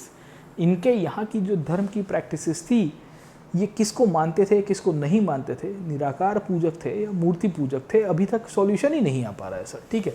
Early archaeologists thought that the certain objects which seemed unusual or unfamiliar may have had a religious significance. ऐसा कोई भी खिलौना मिल गया तो इनको लगता था कि ये मूर्ति के रूप में है और ये धर्म का काम करता होगा। सर ऐसा थोड़ी होता है सर, ठीक है ना, आपको सोचना पड़ेगा कि ये सच्ची में धर्म के लिए उपयोगी है कि नहीं है सर, ठीक है ना। तो आप इस तरह से ओपन एंडेड कंक्लूजन कैसे लगा सकते हो कि हड़प्पन्स ने यहाँ पे जो भी इनफैक्ट चीज़ों का निर्माण कराया होगा उसका रिलीजियस सिग्निफिकेंस भी है सर, ठीक है ना। गेटिंग माय पॉइंट, समझने की कोशिश करिए आप। You try to understand the story of the Harappan civilization sir, ठीक है ना। तो हम लोग क्या देखने को मिल रहा है, we are coming to very open ended topic sir, ठीक है, जहाँ पे हमको पता चल रहा है कि इसके ऊपर सॉल्यूशन नहीं आ रहा है सर, ठीक है। There are multiple terracotta figurines of women heavily jewelled, some with elaborated headed dress. काफ़ी लोगों को लग रहा था कि ये मदर गॉडेस की मूर्ति है। मैंने आपको बताया इस प्रकार की मूर्तियाँ दिख रही है। हड़प्पन्स ने शायद यहाँ पे एक लेडी को, ये एक देवी को पूजा होगा अपने धर्म के रूप में सर, गेटिंग माय पॉइंट और नॉट, ठीक है। और इनके बेसिस के ऊपर से लोगों का मानना है कि शायद ये इनके धर्म की एक बहुत ही इंपॉर्टेंट पार्ट है। या कहीं कहीं पे इनफैक्ट आपको देखने को मिलेगा एक इमेज दिखती है प्रीस्ट किंग की। अगर आप पिछले क्लासेस को याद करिए, please try to recall the previous classes sir, ठीक है। हमने आपको प्रीस्ट किंग के बारे में पढ़ाया था। जस्ट अ सेकंड, हम लोग पीछे चले जाते हैं। ये भाषा है सर, ठीक है। तो लोगों को लगता है कि ये भी इनके लिए गॉड होगा सर, ठीक है ना। माइट बी अ पॉसिबिलिटी कि ये भी इनके लिए एक भगवान होंगे सर, ठीक है। और इसके लिए हड़प्पन्स ने इनकी मूर्ति बनाई है सर, ठीक है। तो हड़प्पन्स मूर्ति पूजक थे, दे वर आइडल वर्शिपर्स। एक ये कहानी यहाँ से उभर के आ रही है। जितने भी आर्कियोलॉजिकल एविडेंसेस हमारे पास मिले हैं उनके बेसिस के ऊपर से हिस्ट्री राइटिंग और जो हिस्टोरिकल इम्प्लीकेशंस आई है, इंटरप्रिटेशंस आई है, उसमें इनके मूर्ति पूजन के ऊपर काफ़ी लोगों ने फोकस डाला है और कहा है कि भाई ये लोग मूर्ति पूजक हो सकते हैं सर, गेटिंग माय पॉइंट, है ना। तो let me come back to this point, हम लोग यहाँ डिस्कस कर रहे थे सर, ठीक है। In other instances such structures have been assigned as ritual significances. कहीं कहीं पे हमको ऐसे मॉन्यूमेंट्स भी मिले, जैसे मोहनजोदड़ो के अंदर एक प्लेटफॉर्म मिला है। लोग कहते हैं कि ये मंदिर हुआ करता था, पर प्लेटफॉर्म मंदिर के साथ जुड़ा हुआ ऐसा कोई डायरेक्ट लिंकेजेस नहीं मिल रहा है सर, ठीक है ना। तो वी सी मल्टीपल एविडेंसेस, हमारे पास बहुत सारे उसके ओपन एंडेड प्रश्न यहाँ पे देखने को मिल रहा है, but we are not able to come to a conclusion. हम उसके ऊपर ओपन एंडेड कंक्लूजन नहीं कर पा रहे हैं सर, ठीक है। जैसे यहाँ पे देखने की कोशिश करोगे, यहाँ लिखता है कि attempts have also made to reconstruct the religious belief and practices by examining the seals, some of which depict the ritual seals, है ना। तो मैंने आपको बताया कि जैसे ये पशुपति का या प्रोटो शिवा का एक सील मिला है, जहाँ पे एक इंसान बैठे हुए, लोग कहते हैं कि ये शिव जी है सर, ठीक है। कैसे शिव जी है, क्योंकि उनके 3 चेहरे हैं, एक चेहरा यहाँ पे, एक यहाँ पे है, एक तीसरा यहाँ पे है सर, है ना। They are 3 faces of Shiva sir, ठीक है। फिर यहाँ पे टाइगर को उन्होंने कंट्रोल किया है। यहाँ आप देखोगे तो यहाँ आपको टाइगर दिख रहा है सर, है ना, मन की आंखों से। मतलब हड़प्पन्स को टाइगर के बारे में नॉलेज था। आप देखोगे तो यहाँ पे एलिफेंट दिख रहा है, मैंने आपको पिछले क्लास के अंदर ऑलरेडी पढ़ा दिया था सर, ठीक है ना। अगर आप याद करोगे तो यहाँ पे आपको राइनोसरस दिख रहा है, you will find the rhino over here sir, ठीक है ना। यहाँ पे देखोगे तो आपको कैटल दिख रहा है sir, you will find the cattle over here sir, ठीक है। बफेलो है सर, काइंड ऑफ लोग कहते हैं कैटल है या बफेलो है सर, ठीक है ना। और नीचे इनके पैरों के नीचे, यहाँ डायरेक्टली लिंकअप नहीं किया गया, but you also get the deer, हमको है ना हिरण दिखे है सर, ठीक है ना। तो हड़प्पन्स को डियर के बारे में भी नॉलेज था, the Harappans had knowledge about deer as well sir, ठीक है। तो इन सब के बेसिस के ऊपर से हम लोग आराम से इनफैक्ट आइडेंटिफाई कर सकते हैं और समझने की इनफैक्ट है ना उसकी इंटरप्रिटेशन में देख सकते हैं कि किन किन प्रकार की चीज़ों का यहाँ पे हम लोग हिस्टोरिकल बेसिस बना सकते हैं सर, ठीक है ना। So some animals as the one horned animal often called as the unicorn depicted on the seals seem to be the mythical composite creatures sir, ठीक है ना। हड़प्पन्स शायद तक यहाँ पे प्राकृतिक पूजन के अंदर कुछ विशेष प्रकार के जानवरों को भी पूजा करते थे सर, ठीक है। अब जैसे यूनिकॉर्न के बारे में याद करिए सर, है ना। हमने आपको जब ये टॉपिक को पढ़ाना शुरू किया in the previous sessions, if you are able to recall, तो मैंने आपको यूनिकॉर्न के सील के बारे में पढ़ाया था सर, ठीक है। आप में से कितने लोगों को याद है कि नहीं है सर, ठीक है ना। मैं आपको जब ये सेशन को शुरू किया था ना, when I actually started off the session, तो मैंने आपको ये यूनिकॉर्न के सील्स के बारे में डिस्कस किया था। जस्ट अ सेकंड, मैं आपको वो सील्स को इनफैक्ट समझा देता हूँ, क्योंकि ये यूनिकॉर्न जो है ये बहुत ही मिथक इनफैक्ट जानवर रहा है। उसको लेके अभी तक क्लैरिटी नहीं आई, और जब इनफैक्ट इसकी डिस्कवरी हुई थी तभी भी क्लैरिटी नहीं आई थी सर, ठीक है। तो आप देख रहे हो ना, this is the unicorn sir, ठीक है ना। आप देख रहे हो ये यूनिकॉर्न है, एक शिंगा है। एक शिंगा मतलब एक ऐसा घोड़े टाइप का जानवर है, खच्चर टाइप का जानवर है, जिसके ऊपर एक शिंग है सर, ठीक है। तो हिस्टोरियंस का काफ़ी सारे लोगों का मानना है कि ये जो यूनिकॉर्न है ये वही यूनिकॉर्न है जो उसको इनफैक्ट हड़प्पन शायद पूछते होंगे, the Harappans might have been worshipping them sir, ठीक है ना। So this is one of the reasons कि हड़प्पन्स की जो हिस्टोरिकल इम्प्लीकेशन है और इनकी इतिहास को समझने की जो टेक्निक है उसको लेके अभी तक हम लोग श्योर नहीं हो पाए सर, गेटिंग माय पॉइंट है ना। तो पहला पॉइंट आप समझने की कोशिश करोगे कि इनके धर्म को लेके काफ़ी सारे ओपन एंडेड है। इनफैक्ट मैंने आपको बताया कि एक इंसान यहाँ पे योगिक पोस्चर के अंदर बैठे हुए क्रॉस लेग कंडीशंस के अंदर, उसको हिस्टोरियंस कहते हैं कि ये प्रोटोशिव है सर, ठीक है ना, गेटिंग माय पॉइंट और नॉट। कुछ कुछ जगह के ऊपर आपको इस प्रकार के कोनिकल स्टोन्स मिले हैं। कोनिकल स्टोन्स अगर आप देखोगे तो आपको यहाँ पे दिख रहा है, yes this is the conical stone sir, ठीक है। And there are many instances where the archaeologist are of the opinion कि ये उस टाइम पे शिवलिंग का काम करते थे सर, ठीक है। आपको भी पता होगा सर, ठीक है, कि शिवलिंग है सर, ठीक है, उसको पूजा जाता है। तो हड़प्पन्स ने शायद उस टाइम के ऊपर, कुछ हिस्टोरियंस का मानना है कि आर्कियोलॉजिस्ट का मानना है कि ये शिवलिंग नहीं था सर, ठीक है। This was actually used in the form of games, है ना, समझे कि नहीं समझे, है ना, तो खिलौने के रूप में या कुछ और कार्यों के लिए यूज़ होता होगा सर, गेटिंग माय पॉइंट, है ना। तो वी सी मल्टीपल इम्प्लीकेशंस। इनके धार्मिक प्रक्रिया को जब हम लोग पढ़ते हैं, इनके धर्म को हम लोग समझने की कोशिश करते हैं, तो हमको बहुत सारे आर्कियोलॉजिकल एविडेंसेस मिले हैं। ये शिवजी को मानते थे, ये शायद प्राकृतिक पूजक थे। इनके यहाँ पे कुछ मॉन्यूमेंट्स ऐसे भी मिले हैं जिसके बेसिस के ऊपर कोई कहता है कि ये शायद मंदिरों का निर्माण करते थे सर, ठीक है, समझ में आ रहा है कि नहीं आ रहा है। बट प्रॉब्लम ये हो रहा है कि इसकी डायरेक्ट पॉलिटिकल या इसकी रिलीजियस इंटरप्रिटेशन है बहुत कठिन हो रही है। It's very complicated to understand the exact religious significance of the Harappan art sir, ठीक है ना। तो हमेशा याद रखेगा कि हड़प्पन्स को जब हम लोग स्टडी कर रहे हैं और हड़प्पन्स का अभ्यास भी करने की कोशिश कर रहे हैं, तो हड़प्पन का जो रिकन्स्ट्रक्शन करने की आवश्यकता है, खास करके जो उनका रिलीजन का रिकन्स्ट्रक्शन करने की आवश्यकता है, वो इनफैक्ट काफ़ी ओपन एंडेड रह गई है सर, समझे कि नहीं समझे, है ना। तो इनके रिलीजियस प्रैक्टिसेस में कई एक सिस्टम नहीं थी। मैं कहूँगा कि बहुत प्लूरलिस्टिक रिलीजन था। प्लूरलिस्टिक समझ में आ रहा है सर, ठीक है ना। प्लूरलिस्टिक का मतलब ये है कि ये एक से ज़्यादा संप्रदायों को इनफैक्ट, है ना, अलाउ करता था सर, ठीक है ना। दूसरा हम लोग कहेंगे कि ये पॉलीथीज़म के ऊपर जा। पॉलीथीज़म का मतलब है कि एक से ज़्यादा भगवानों को भी ये लोग मानते होंगे सर, ठीक है। इनकी कल्चरल प्रैक्टिसेस क्या आज के भारत के जैसी है कि नहीं है सर, आप समझने की कोशिश करिए कि आज का प्रासंगिक Bharat, the today's India is very similar to that sir, getting my point, है ना। तो आज का जो भारत हमको देखने को मिल रहा है उसमें भी हम लोग को क्या देखने को मिल रहा है, we are getting the same thing only. And based on that हम लोग आराम से उसको आइडेंटिफाई कर पा रहे हैं कि देखिए यार, आज के भारत में भी कुछ इसी प्रकार की इनफैक्ट, है ना, डेवलपमेंट है। प्लूरलिज्म के साथ साथ पॉलीथीज़म की मैंने आपको बात की सर, ठीक है। हड़प्पन्स की भी प्रैक्टिसेस ऐसी हुआ करती थी सर, गेटिंग माय पॉइंट, है ना। तो काफ़ी सारे हड़प्पन रिलीजन की जो प्रैक्टिसेस है वो लेटर ट्रेडिशंस में इवॉल्व होती हुई देखने को मिल पा रही है सर, ठीक है। और हिस्टोरियंस कहते हैं कि अगर लेटर ट्रेडिशन में डेवलप हो रही है मतलब उसी का ही कंटिन्यूएशन है सर, गेटिंग माय पॉइंट, है ना। तो इन सब के बेसिस के ऊपर से जो भी इनफैक्ट हिस्टोरियन है वो प्रेजेंट टू पास्ट या पास्ट टू प्रेजेंट दोनों को लिंकेज करने की कोशिश करते हैं। मतलब आज को कल के साथ देखते हैं और कल को आज के साथ देखते हैं और देखते हैं कि कितनी सिमिलैरिटीज़ है। अब मैंने आपको हड़प्पन्स की प्रैक्टिसेस के बारे में बताया, क्या आपको नहीं लगता है कि कुछ उसी प्रकार की प्रैक्टिसेस आज के तारीख में भी हम फॉलो करते हैं? Don't you see that we are following the same kind of cultural practices and the religious practices in the present day, है ना। हवन कुंड आपको दिख रहे हैं, आपको चावल का यूज़ दिख रहा है सर, लोथल में चावल का यूज़ हो रहा है सर। तो हवन करते समय while conducting some kind of rituals, don't we see the use of rice, है ना। तो चोखा होता है, चावल होता है, राइस का उपयोग होता रहता है सर, ठीक है ना। तो बहुत सारी चीज़ें हमको यहाँ पे दिखेगी सर, ठीक है। And this is one of the reasons we see कि काफ़ी लोग कहते हैं कि भाई ये बहुत ही इंटरेस्टिंगली इनका रिलीजन होता होगा।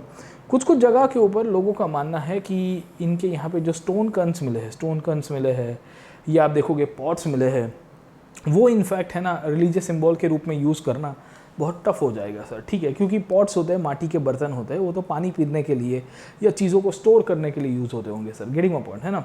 तो इन सब के बेसिस के ऊपर से हड़प्पन्स का इंटरप्रिटेशन बहुत टफ है। इनकी रिलीजियस प्रैक्टिसेस को लेके अभी तक 100% क्लैरिटी नहीं आ पाई है सर, ठीक है। अब एनसीईआरटी क्या कहता है सर, ठीक है, what does the NCERT talks about. तो 2 पॉइंट्स के ऊपर एनसीईआरटी डिस्कस करता है सर, ठीक है। पहला पॉइंट अगर आप समझने की कोशिश करोगे, आपको यहाँ पे बोला गया है let us look for the instance at the प्रोटोशिवा seals, है ना। शिव जी के सील को देखिए, कौन सा सील है सर, ठीक है, ये वाला जो मैंने अभी आपको बताया सर, ठीक है। अब इसकी आलोचना कर रहा है, एनसीईआरटी के जो ऑथर है वो उसको हाईलाइट कर रहे हैं कि ये कितनी हद तक आपको वैलिड लग रहा है सर, ठीक है। The earliest religious text the Rigveda compiled around 1500 to 1000 BC mentions a god name Rudra, ये शिव जी के लिए ये शब्द यूज़ किया गया, आपको पता है रौद्र सर, ठीक है। Which is a name use for Shiva in the later Puranic tradition sir, है ना, पुराण के अंदर आपको शिव जी के लिए शब्द दिख जाएगा सर, गेटिंग माय पॉइंट और नॉट, है ना। अब काफ़ी हिस्टोरियंस का मानना है कि ये जो पशुपति का सील है या प्रोटो शिव का है वो शिव जी का सील है ही नहीं है सर, ठीक है। However unlike Shiva, Rudra in the Rigveda is neither depicted as Pashupati nor as a yogi. अब बहुत इंटरेस्टिंगली आपको कहानी दिखेगी। रुद्र का जो मेंशन ऋग्वेद के अंदर किया गया है उसको पशुपति के रूप में नहीं बताया गया, पर ये तो अवतार हो सकते हैं, ये तो अवतार हो सकते हैं। This might be an incarnation and you know that the incarnation varies from place to place based on the belief system and based on the ideological development sir. तो वैदिक एज में जो रुद्र के रूप में है उनको पशुपति नहीं बोला गया है, पर क्या हम लोग ये मान सकते हैं कि हड़प्पा में ये जो सील मिला है ये शिव जी का ही मिला है? अगर मिला है तो फिर वैदिक एज में क्यों उनको रुद्र कहा गया, क्यों वैदिक एज में उनको पशुपति नहीं कहा गया? क्योंकि लेटर पीरियड में उनको पशुपति कहा गया है सर, ठीक है। In other words this depiction does not match the description of Rudra in the Rigveda, क्योंकि हड़प्पन्स के बाद तो वैदिक एज आया, अगर वैदिक एज आता है तो वैदिक एज में कुछ ऐसी डेफिनेशन आनी चाहिए सर, ठीक है। Is this then possibility as some और some scholars have suggested sir, ठीक है। क्या ये विशेष प्रकार की एक ट्रेडिशन थी जिसे शमन ट्रेडिशन के रूप में पहचानते हैं? अब हड़प्पन्स में एक और नया डेवलपमेंट हुआ और इनके धर्म के अंदर आपको एक नया ट्रेडिशन देखने को मिलेगा, that is known as the shaman tradition sir, ठीक है ना। कौन सा ट्रेडिशन है? शमन ट्रेडिशन। अब ये देखिए ये नया ट्रेडिशन आ गया सर भाई साहब। तो हड़प्पन्स अलग अलग प्रकार के संप्रदायों को मानते थे। तो कुछ आर्कियोलॉजिस्ट का मानना है कि हड़प्पन्स मूर्ति पूजा भी नहीं करते, वो शिव जी को भी नहीं मानते, वो शिव जी का ट्रेडिशन डेवलप नहीं हुआ होगा उस टाइम पे, ऐसा आर्कियोलॉजिस्ट का मानना है। और ये जो फोटोग्राफ आप देख रहे हो, ये जो फोटोग्राफ आप देख रहे हो या ये जो मदर गॉडेस की मूर्ति देख रहे हो सर, ठीक है, ये मूलतः से एक परंपरा के साथ जुड़ी हुई थी जिसका नाम था शमन ट्रेडिशन। अब ये कीवर्ड को याद रखिएगा, प्लीज़ रिमेंबर दिस कीवर्ड, है ना, क्योंकि ये आपको डायरेक्टली प्रीलिम्स के अंदर पूछ देगा मैच द फॉलोइंग के अंतर्गत सर, ठीक है ना, कि ये शमन क्या है सर, ठीक है। तो shaman are the man and women who claim magical and healing powers as well as an ability to communicate with other world sir, ठीक है। तो शमन एक ऐसी परंपरा है जहाँ पे लोग ऐसी शक्तियाँ रखते हैं, आबरा का डाबरा, है ना, चकली बना देगा तेरे को सर, ठीक है ना, आपको चिड़िया बना देगा मैं सर, समझे कि नहीं समझे, काइंड ऑफ इस प्रकार की मैजिकल पावर। ऑरा होता है, they can communicate with the soul, getting my point, है ना, कि दूसरे लोगों के साथ कम्युनिकेट करते हैं। सोल का मतलब होता है आत्मा सर, ठीक है ना। तो एंशिएंट फिलॉसफी तो पूरी इसी के ऊपर बेस्ड है आपकी, इंडिया की जो प्राचीन भारत की फिलॉसफी है वो तो आत्मन और ब्रह्मन के ऊपर तो है सर, ठीक है।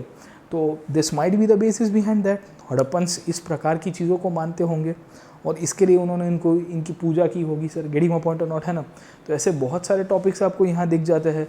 या यहाँ पे मैंने आपको बताने की कोशिश की कि यहाँ पे आपको ये शिवलिंग के बारे में लोगों ने कहा कि ये शिवलिंग नहीं हो सकते, और ये शिवलिंग नहीं है तो क्या है सर? तो this might be in the form of chess. ये लोग गेम खेलते होंगे सर, और ये गेम के अंतर्गत चेस खेलने का कामकाज इनके द्वारा होता होगा, तो उसके लिए उपयोग में लिया होगा सर, ठीक है। You never know, this might be use in the form of chess as well sir, ठीक है। So this is what Mackay, Ernest Mackay के बारे में बताया मैंने आपको सर, ठीक है।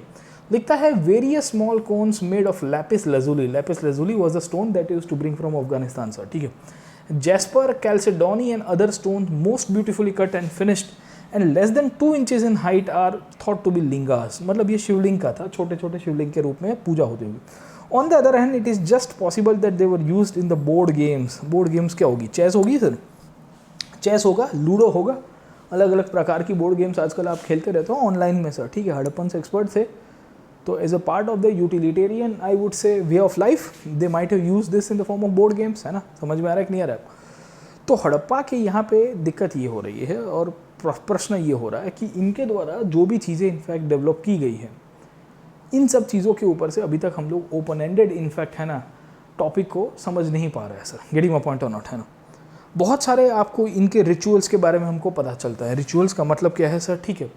मैंने आपको बताया कि शायद तक इनके यहाँ पे हमने देखा था रिचुअल्स के अंतर्गत एक टेक्निक या एक मॉन्यूमेंट दिखा है, ग्रेट बाथ। याद आया कि नहीं आया आपको सर, है ना? तो ये जो ग्रेट बाथ दिखा है ये भी इनफैक्ट इनके एक रिचुअल प्रैक्टिस का पार्ट था। तो हड़प्पा में एक चीज़ के ऊपर हम लोग कंक्लूजन लगा सकते हैं, और कौन सा कंक्लूजन था? कि there was no organize religion in the Harappan civilization. समझ में आ रहा है कि नहीं आ रहा है आपको? There was no organize religion in the Harappan civilization sir, ठीक है। It was kind of a secular civilization where people had the freedom to follow what kind of religious ideology they like sir, ठीक है ना? तो कुछ लोग शायद शमन परंपरा के अंदर चले गए होंगे, ये अलग अलग प्रकार की संतों को उस टाइम पे मानते होंगे। कुछ लोगों ने मूर्ति पूजा की होगी, टेराकोटा की मदर गॉडेस की। कुछ लोगों ने इनफैक्ट पशुपति को पूजा होगा। काफ़ी लोग मानते हैं कि पशुपति नहीं है सर, ठीक है। किन किन लोगों ने रिचुअल्स भी करवाए होंगे, उसमें खास करके हवन कुंड, फायर ऑल्टर्स या ग्रेट बाथ। मैंने ग्रेट बाथ कहाँ पे है? मोहनजोदड़ो के अंदर आया। धोलावीरा में भी एक बड़ा रिजर्वर आया सर, ठीक है, वो भी हो सकता है। कहीं पे प्राकृतिक पूजन होती होगी और इसके लिए यूनिकॉर्न जैसे एनिमल्स का इन्होंने निर्माण करवाया। कहा होगा कि इसके पास बहुत शक्ति है सर, गेटिंग माय पॉइंट और नॉट, है ना? और last but not the least हमको पता चलता है कि इनके यहाँ पे पॉलीथीज़म एक बहुत इंपॉर्टेंट वे ऑफ लाइफ के रूप में था सर, ठीक है। तो हड़प्पा के रिलीजन को लेके तो हम लोग अभी भी ओपन ही है, उसको लेके हम लोग कंक्लूजन नहीं लगा सकते हैं।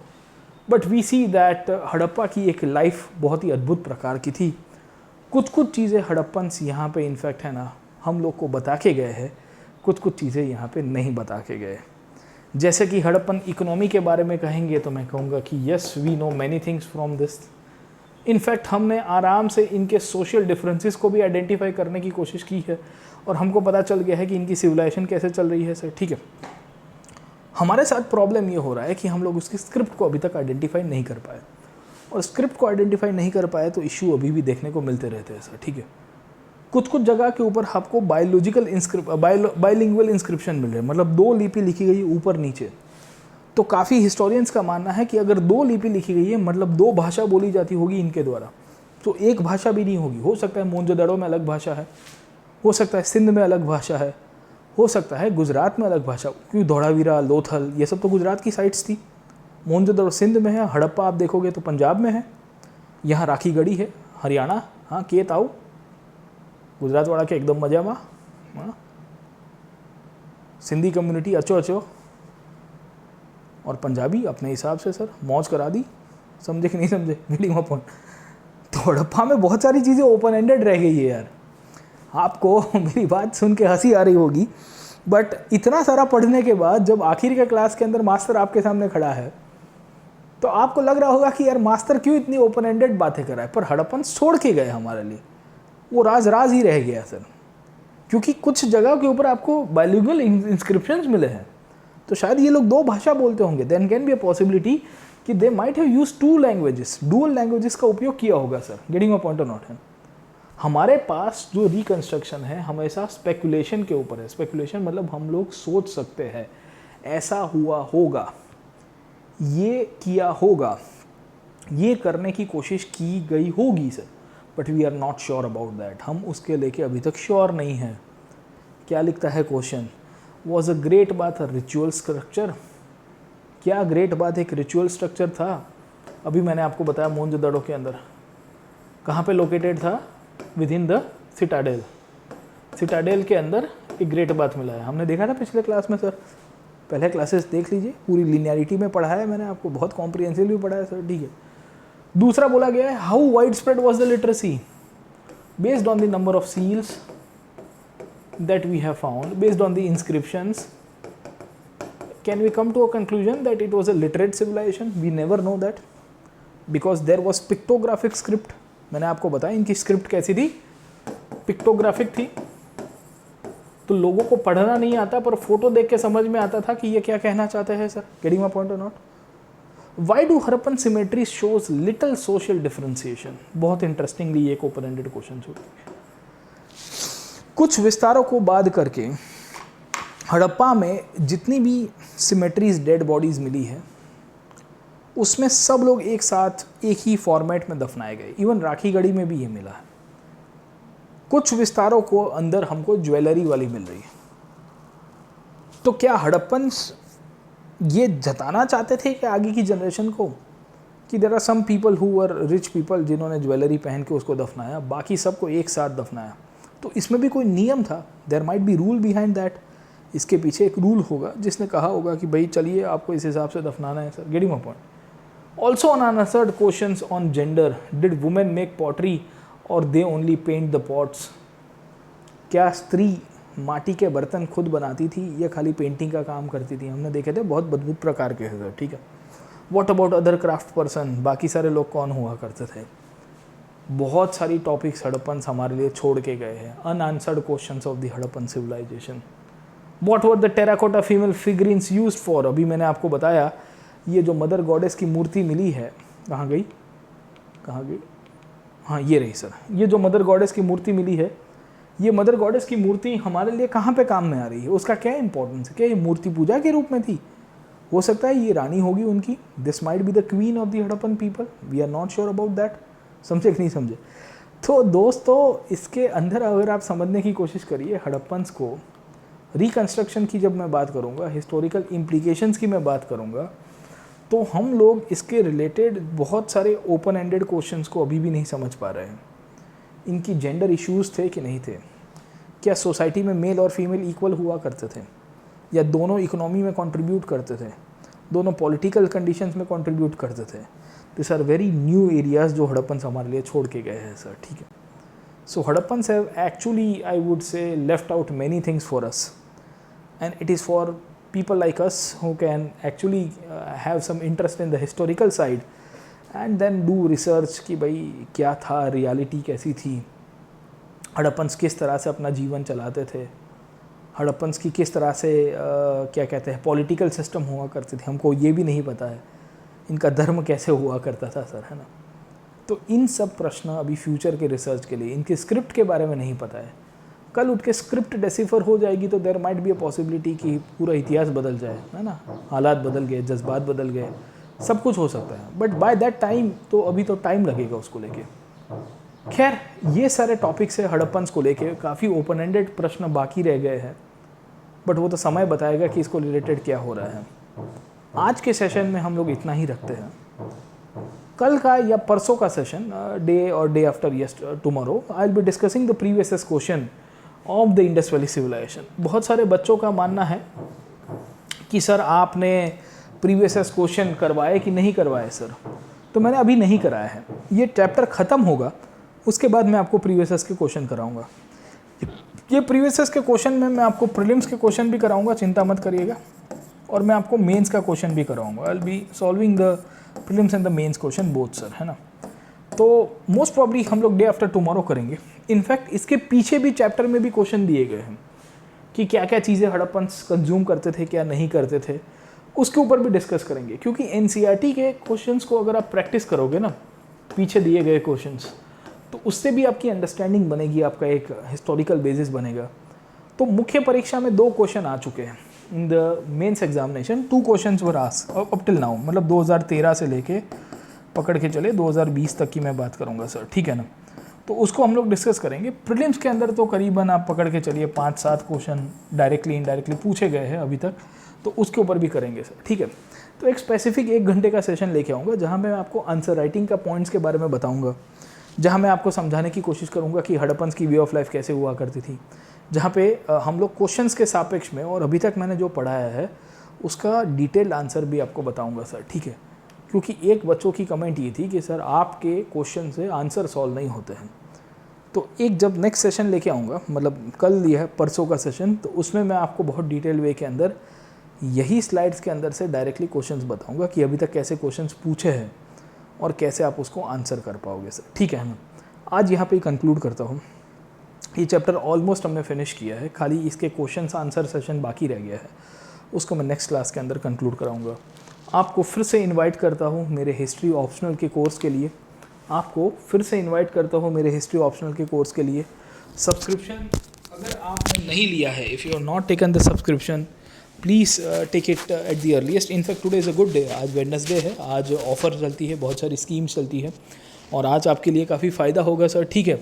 सब्सक्रिप्शन लेते समय आप PN लाइव डिस्काउंट कोड को यूज़ करिएगा, GS और ऑप्शनल दोनों का कंबाइंड सब्सक्रिप्शन लीजिए। Please try to take minimum 1 year of subscription और 2 ईयर ऑफ सब्सक्रिप्शन। और साथों साथ अगर आप ऑप्शनल का अलग से लेना चाहते हो तो आप उसको अलग से भी ले सकते हो, बट मैं तो आपको यही सजेस्ट करूँगा कि आप साथ में लीजिए, क्योंकि बहुत ही कॉम्प्रिहेंसिव तैयारी हो पाएगी आपके एक ही सब्जेक्ट, जितने भी सब्जेक्ट्स है वो पूरा GS का आपका कॉम्प्रिहेंसिव हो पाएगा। और साथों साथ मैं तो एक टीचर के रूप में आपके साथ कनेक्टेड रहूँगा ही। ये कोड यूज़ करने से आपको 10% ऑफ मिलेगा सर, ठीक है ना। और आज अच्छा दिन है sir, today you have got great advantage as well sir, ठीक है। तो स्कीम अभी चालू है कंपनी की तरफ से, टेक टीम ने हमको इनफैक्ट है ना इसके रिगार्डिंग आपको क्लैरिटी भी मिल गई होगी। और कुछ आपको अपडेट होगा तो मुझे ज़रूर से बताइएगा in the comment section, I will be able to help you out. मैं आपको कल के सेशन के अंदर मिलूँगा। Till then keep studying, all the best and best wishes to you.